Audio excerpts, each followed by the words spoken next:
The executioner first had to remove the blood-soaked bandage that obscured Maximilien Robespierre's shattered jaw.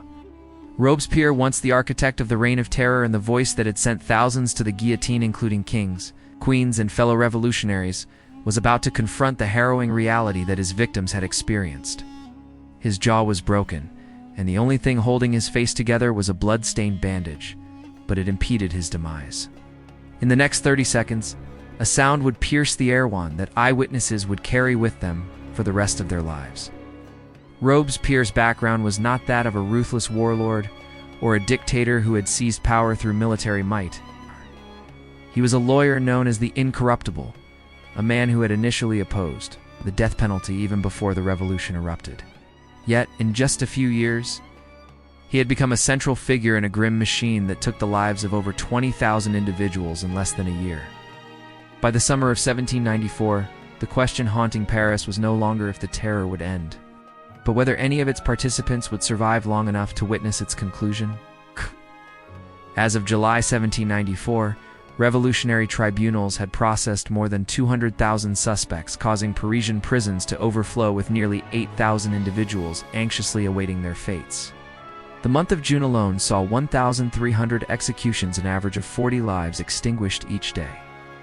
Guillotine operators were overwhelmed with exhaustion, yet Robespierre remained at the epicenter of this chaos, increasingly paranoid and isolated, convinced that enemies lurked around every corner.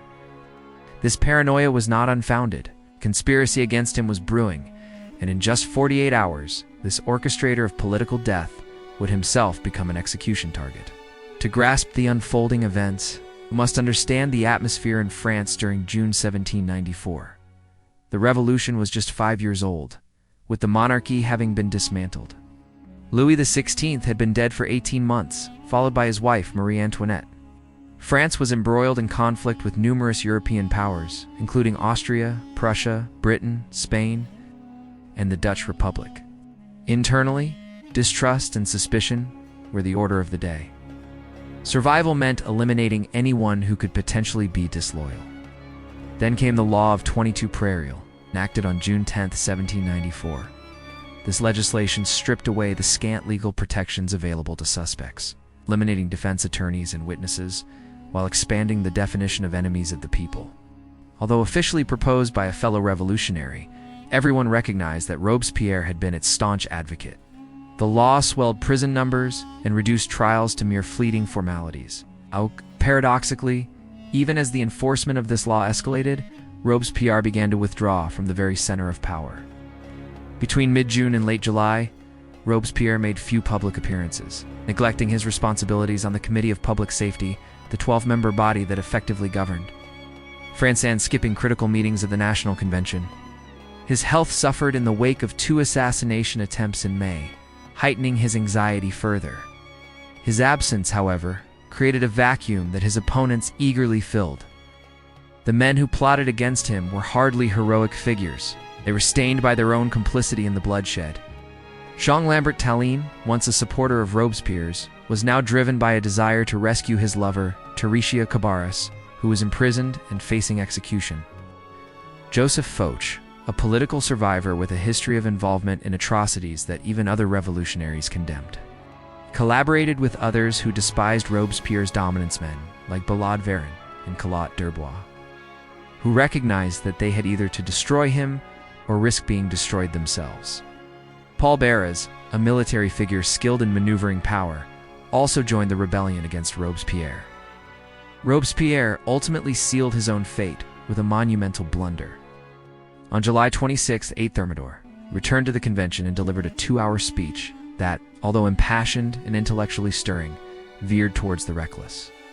He asserted that traitors lurked everywhere within the government and the convention itself, yet he refrained from naming anyone specifically. In a chamber where even the slightest implication could lead to death, his words ignited fear and paranoia among the deputies. Questions swirled. Am I on that list? Robespierre reiterated his accusations at his power base, the Jacobin Club, even naming Ballade and Collot, who were then physically ousted from the assembly. Humiliated and cornered, the conspiracy decided to move from strategy to action. On July 27, 1794, 9 Thermidor, The moment arrived when the terror turned against its architect. The morning session began with a speech from Louis-Antoine Saint-Just, Robespierre's closest ally, known as the Angel of Death. However, the discussion was interrupted by Tallien, who accused Saint-Just of violating protocol. Ballade chimed in, declaring that Robespierre was involved in conspiracy. A chaotic uproar ensued, and deputies who had lived in a state of fear suddenly found their voices crying out, "Down with the tyrant!" Robespierre attempted to address the assembly, but the president of the convention refused to grant him the floor. A voice shouted, "The blood of Danton chokes you," a reference to the revolutionary leader Robespierre had executed only months earlier. The convention voted to arrest Robespierre, Saint-Just, Couthon, Robespierre's brother, Augustin, and several others. However, Paris remained divided. The city government, known as the Commune, still supported Robespierre. National Guard commander François Henriot was loyal to him, and when troops arrived, the Commune refused to surrender Robespierre, whisking him away to the Hôtel de Ville. For hours, it appeared as if civil war might ensue. Inside the Hôtel de Ville, Robespierre, wounded by the betrayal and caught in a web of indecision, waited for allies to rally. Yet Henriot was incapacitated by intoxication, and the Parisian sections hesitated, too wary to commit themselves. Meanwhile, the convention declared Robespierre and his allies outlaws, rendering them subject to execution without trial. Support for Robespierre evaporated. Soldiers slipped away into the night. By 2 a.m., the Hôtel de Ville stood nearly undefended. Around 2:30 a.m., forces from the convention stormed the building. Accounts diverge on what transpired next. Some sources claim that Robespierre attempted to shoot himself but botched the act, resulting in a gruesome injury that fractured his jaw. Other accounts suggest that someone intervened in a bid to prevent him from escaping death by his own hand. Regardless of the specifics, his jaw was irrevocably damaged, and he lay there bleeding, unable to articulate a single word, the once commanding voice that had shaped a nation reduced to mere groans. As for his associates, they met dire fates as well. Augustin Robespierre leaped from a window and fractured his legs. Couthon, unable to walk, was unceremoniously thrown down the stairs. Philippe Labouze took his own life. Saint-Just resigned himself to arrest. Robespierre was carried back to the Committee of Public Safety, the very chamber he had once dominated, and laid on a plank. Someone offered him a piece of paper, but he could only scrawl 2 vague blood-smeared words. At 2 p.m. on July 28th, Robespierre, along with 21 of his associates, was presented before the Revolutionary Tribunal. There was no trial in the traditional sense. As outlaws, they simply affirmed their identities. Ironically, Robespierre's own law had facilitated this tragic culmination. Sentenced to death, they were loaded into tumbrils and conveyed through Paris, retracing the path once taken by figures like Louis XVI, Marie Antoinette, Marat, and Danton. Yet this crowd was different. Instead of mourning, they cheered with fervor, unleashing curses upon their condemned former leaders. One woman shouted, "Go now, evil one," with the curses of the wives and mothers of France. Robespierre's bandaged jaw had swollen grotesquely. He could not speak. As he approached the scaffold, executioner Charles Henry Sanson faced a grim complication.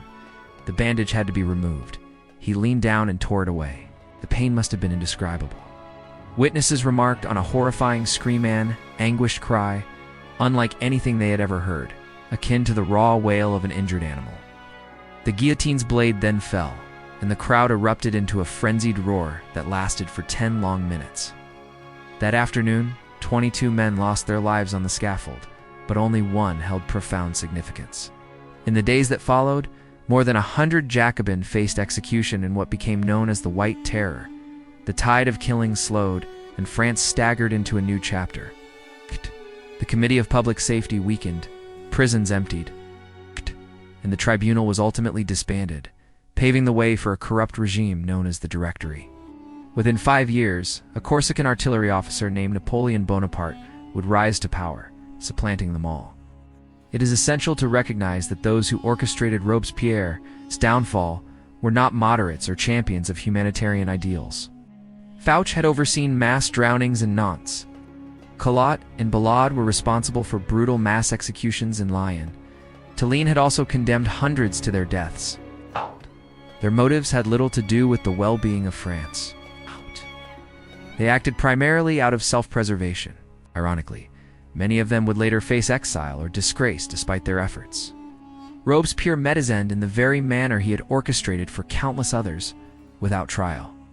Without defense, reduced to a single anguished scream, a final cry, before the blade fell. Witnesses would later claim that this scream symbolized the true ending of the terror. It was the moment when a man who once believed that virtue could be enforced through death discovered a profound truth. The guillotine is indifferent to ideals. It simply falls. Robespierre's execution marked a pivotal shift in the course of French history.